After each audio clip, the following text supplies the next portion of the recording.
Does he get a change of scenery in AEW or with the new organization?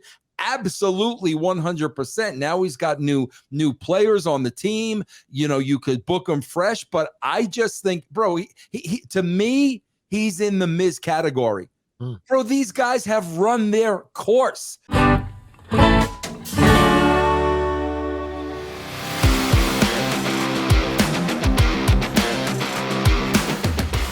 What's going on, everybody? Dr. Chris Featherstone here for yet another episode of the Wrestling Outlaws. I'm here with two former world champions, starting off with the one who's already flexing himself off the frame, former WCW World Heavyweight Champion Vince Russo. Yep. And I'm also here with center square, man, Mr. Shadow Stevens himself, Mr. Bill Cartwright himself, former TNA World Heavyweight Champion, current NWA National Heavyweight Champion. He is EC3. How are you guys? Did you call me Shadow Stevens? Because I have obviously the least amount of technology for the podcast. And I'm just kind of like a blur. I tried to put one of those blurry backgrounds on, but it looked really bad. I'm actually you Shadow Stevens, yes. Okay. I didn't know if that was podcast nerd talk for this guy doesn't even have a good setup. What a dork. No, Shadow Stevens was the center square in Hollywood Squares. Oh, yeah. Matter of fact, before we get started, man, my boy East has got some merch. Got a hat.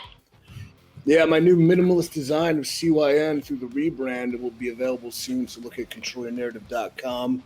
And for about a year, I've been promising my two colleagues here some swag, but I've had so many bad people working with me that were terrible things. It was impossible to facilitate a complimentary order because so much other stuff was going wrong, and I always forgot. But now I got you covered. Nice. Along with the CYN, man, you've got a killer workouts app. I do, yeah. Join.freeec3.com. Hell, use the promo code CYN, you get 20% off. I personally craft your nutrition program, your training regimen. I I practically live in your phone and yell at you, so it's pretty sweet.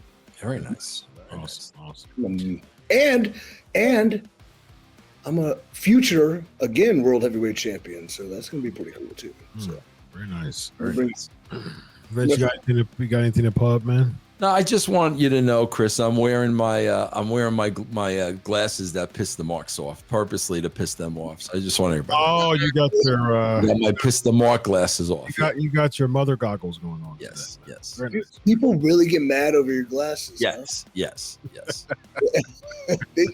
Which makes me want to wear them even more. Of course, man. Of course. I would glue them to my head if it pissed people off. Yeah, yes, indeed. Yes, I would. Next time you should paint like a orange or like a red arrow, going to your glasses, just so everybody can like focus on your glasses, man. Make it. It always reminds me of the line. Remember the line in Uncle Buck when he says, "Is it the hat?"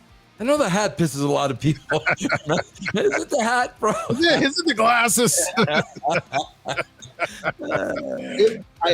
Heaven forbid this ever happens, but life is real and these things do eventually happen. If Vince were to pass at his funeral, I'm putting those glasses back on his head. Yes, very nice. Indeed. Yes. All right, let's get into the topics. Let's shoot from the hip, ladies and gentlemen. Sheamus, he had much to say about WWE's creative in an interview with the Metro. This is what he said. He said, I just don't think they're really capitalized on the group. I don't think they've really let us know what we can do. This is regarding the Brawling Brutes. Then do something about it. I'm sorry. Indeed. Okay. This stop-start stuff is really hard when you're trying to highlight young talent. It's frustrating, So I don't know. Maybe we'll get an opportunity to show what we can really do as a group, because a lot of those other groups who are out there now have definitely got an opportunity that we haven't had to do some storyline stuff, some character stuff. That's kind of been a shame, mate, to be honest, considering the talent that's in there. What do you think? Yeah, real fast. Like Sheamus has been around forever. Like when I came into FCW, he was the top guy, and he got pulled up and was right into a feud with like Cena. So he's had a great he's a hell of a worker, snug and safe. I don't know. He's definitely snug, probably safe. No, he's very good. He's very physical. He's very talented. He's always in great shape. He has his own YouTube channel that gets tons of views with the Celtic Warrior workouts that I understand the plight, but you've been in that system long enough. So maybe this is a red herring in a sense to kind of put a fire under somebody's ass. Or if he really wants to show what they can do and he can do, he's a creative guy who has outlets and means and his own YouTube channel with another, viewing audience with social media platforms. Throw some stuff down, do some stuff with the group, get it out there. If it resonates, it'll wind up on TV. And if it doesn't wind up on TV, even if it's getting over, then you keep putting it out because you can monetize that too. So, Yeah, I think that's a good point, having the Brawling Brutes often featured on his YouTube channel. I think that would be the way to showcase if I was Sheamus's lackey in a storyline with WWE, I would be at every Warrior workout just standing there taking the weights off, maybe, just doing jobber jobs. Yeah. Doing lackey stuff. So, Vince, this type of interview from Sheamus kind of shooting about his dissatisfaction and how the Brawling Brutes are booked. Say that 5 times fast. The Brawling Brutes are booked. Ace is at number 4 now. You got one more. Brawling Brutes. There you go. Very nice. Got me. Brawling Brutes. Vince, what do you think, man? Do you think that this type of interview kind of shooting is going to help his case backstage with the pettiness that goes around in WWE a lot, or do you think it would hurt his case? Bro, you know what the problem is, man? I got to tell you, Chris, I was DMing this week with a veteran over there at the WWE. I love it. You know what the problem is? The problem is twofold. I'm going to tell you what the problem is. And this is what I said to the veteran. I said, bro, the problem is when you look at both ends of the writing, okay? You've got the youngins. They bring these youngins in from Hollywood. Bro, they just advertise for writers. And part of the requisition was all you had to do was, if you wrote on social media, you could get a job here as a writer. Okay, so you're either very young or you're either Vince, Triple H, Heyman, very old in the wrestling bubble. And what I tried to explain to this individual was the problem with the creative is neither side has lived life. They're not experiencing life. The youngins never experienced anything in their life. I mean, they're young, they're out of school, they're wrestling marks. Their experience in life is very limited. Then you go to the opposite end of that coin with Trips and Pritchard and Hayes and all those guys, and their reality of life is very limited as well because they live in the wrestling bubble. Yeah. So that's why, bro, you get such a lack of reality in the WWE. There's no reality, there's no emotion, there's no meat on the bone. Because these people really don't experience life. You got to go through some crap, bro. Like I know me as a writer, I've gone through a lot of crap in my life. And, that came to the surface when I would sit down and I would write these shows. But if you have no life experience or all your life experience is professional wrestling, you're just not going to get that content, bro. I have a question for you, Vince. Since you worked shoulder to shoulder with a lot of those people that you just mentioned, with this new wave of writers, so not established writers like yourself and Ed Ferrara when it's just like a 2-man show, and you add Cornette in there too when he was writing for the WWE. Now it's just a bunch of just like fledgling comedians and pseudo journalist, and if you have some type of writing background from like the 12th grade, you're a candidate. With this type of with the numbers going down as far as the ratings is concerned, do you think that someone like a Vince McMahon is looking for scapegoating? Scapegoating is a psychological term that means that someone basically, if they are going through something or something happens, they basically said it's someone else that's causing them to experience what they're experiencing. That's a very quick synopsis of what scapegoating is. So with that, do you think that someone like a Vince McMahon is using these writers to scapegoat from numbers not looking good so he can find a way out, and so his pride won't be swallowed? Bro, Vince McMahon, the Frito Bandito, as I like to refer to him these days. Bro, he is sitting in that office thinking he is just as sharp and just as good as he was when he was 40 years old. No question about it, Chris. No, he's not scapegoating anybody. He thinks he is 100% the same 40, 50-year-old Vince McMahon. Even with the numbers down. Absolutely. Oh, it's not him. It's everybody else. That's scapegoating. That's what I'm saying. Yes. I'm talking, but I'm not talking about everybody else writing the show. Like it's the audience's fault. Okay. This is a great show. I'm delivering a great product.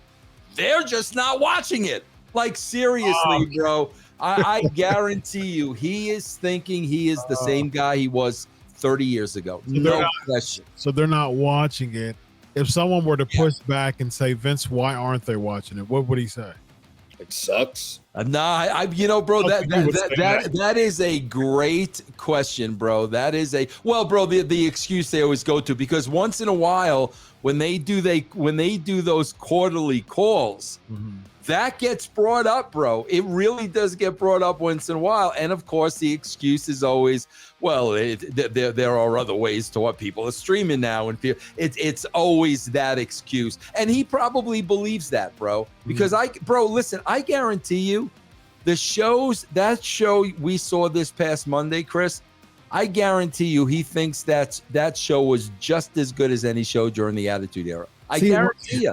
I don't disagree. Like it's not hard to believe that, because like I used to be when I used to do like journalism, like when I used to like do journalism, and I wrote for Sports Illustrated and Fox Sports and Bleacher Report, and I used to be on a bunch of those media calls, and I just stopped going on them because I mean, like I was just like, man, all these answers are just like, people don't ask like tough questions, and all the tough questions are just sidestep. Triple H would sidestep so many answers, man. So many questions he just sidestep them all the time. Just sidestep. He's good at it though. Like, yeah, he has developed such a strong skill of knowing how to sidestep questions like crazy.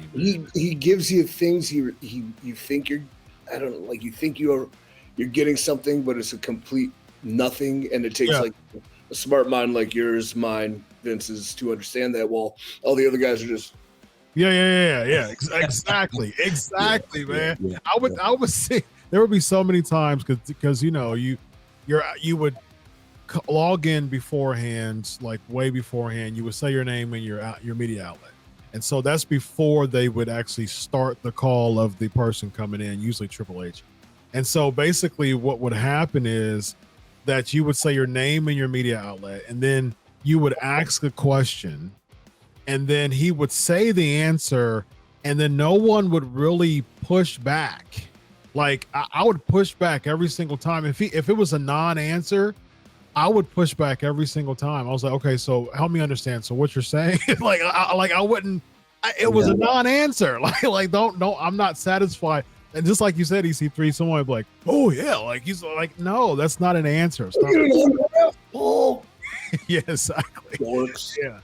And I could see like people in the WWE, to me, has grown a skill of knowing how to sidestep the serious media, and they've gotten to a point where thinking that they just have such a big control on people, the audience, and the media, man. It's Tony Khan's getting like that too, bro. He is.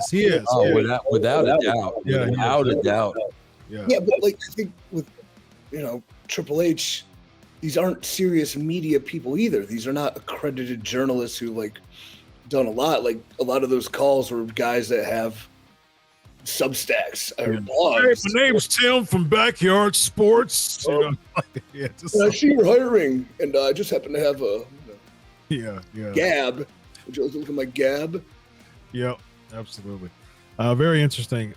So with Sheamus, it appears as if with Sheamus, Vince, that he is frustrated at his current kind of space right now. What do you think should happen when it comes to Sheamus at this point of his career? He was pretty hot shot, as far as going into, like you said, like EC3 said, he was in FCW as I believe it was Sheamus O'Shaughnessy, if I'm not mistaken. And then he went to the ECW for a hot second. Then he went to the main roster. Within months of his main roster debut, he beat John Cena and won the world championship. And so, like, with that type of meteoric rise, like, it was hard to go up from there. So it wasn't a climb. Like, it just felt like Sheamus's career since the beginning has been a downward spiral because he climaxed so easily. With that being said, Vince, how would you book Sheamus's current space or spot in the WWE to make him feel more credible? Bro, I'll be honest with you, Chris. As a writer, sometimes you get the feeling like a character has run its course. Bro, Chris, again, let's relate this to professional sports. How many times, bro, is a player that was once a great player is now in a rut and the player gets traded because maybe he needs a change of scenery? You hear that all the time. Bro, I'll be honest with you. I think the guy's run its course. Now, does he get a change of scenery in AEW or with the new organization? Absolutely, 100%. Now he's got new players on the team. You could book him fresh, but I just think, bro, he to me, he's in the Miz category. Bro, these guys have run their course. There is nothing more you can do with these guys, bro. I don't think the most creative mind in the world. They've been there forever. They've run their course, bro. And like I said, man, quite frankly, bro, it's like any character on television. If J.R. Ewing would have went on for 15 years, he's not going to be the same J.R. Ewing in the 15th year as he was in the third. Everything runs its course, bro. And I think in this case, there are people on that roster that have run their course. Yeah, the most EC3, while you're talking, I'm going to see how long that caused me to be intrigued to see how long Dynasty ran since you Dallas. Dallas. The most creative mind maybe not be able to find something when somebody runs this course, like these guys who've had very extended, long, very successful runs, kind of in the same mold. But I mean, you've done great. You've done super well. Right. It behoove you to just go away for a little bit. Yes, that's what I'm saying. Yes. Why don't you go to AEW and like do a stint there, but just take time off for 6 months. I'm with you, bro. And then come back as something completely different, some sort of reinvention. The most creative mind anybody has is their own. And yeah. I agree. This got to take the risk too. So maybe that guaranteed check coming in every week is kind of, I can miss it for a little bit. But if you truly want to do something memorable and creative, you got to take the risk. What do you think about this concept? By the way, Dallas premiered April 2nd. Guess what year? I was in college and it was hot, bro. I'm going to say 1981. Okay. What you got, East? 82. April 2nd, 1978. Wow. Okay. And the last show was on May 3rd. What year?